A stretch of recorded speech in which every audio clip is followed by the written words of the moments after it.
This week, Health and Human Services Secretary Kathleen Sebelius testified in front of the Senate Finance Committee that I'm a member of. As a member of that committee, I had many questions for her. In particularly, I questioned the consequences of whether health care plans participating in the Affordable Care Act are subject to key anti-fraud protections.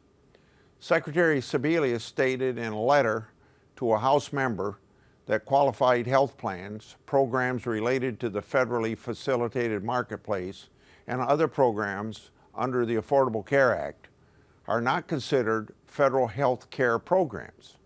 So that caused me to question whether this means Obamacare programs are not subject to federal anti-kickback statutes and the Federal False Claims Act.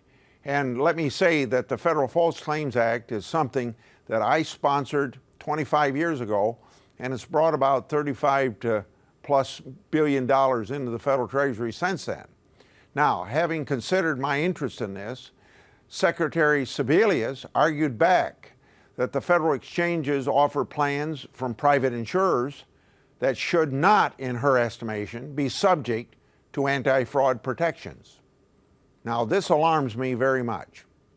Billions of dollars in subsidies for individuals going to health insurers to join Obamacare are, in fact, Mrs. Sebelius, federal tax dollars. Those dollars should be subject to the same anti-fraud laws that other tax dollars are affected by. For instance, Medicare Advantage also offers plans from private insurers and is subject to those same anti-fraud provisions.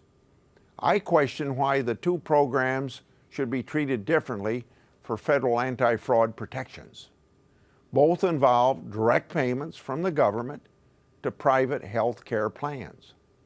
So, as you no doubt understand, I intend to do everything I can to get to the bottom of whether the federal agency in charge of Obamacare will apply every available anti-fraud protections to this program.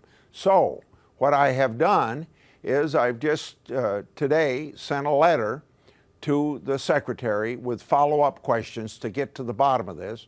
And also I was promised by the Secretary that we would be able to talk to the lawyers who advise her on the judgment that she's already made so we can further understand where the executive branch of government's coming from.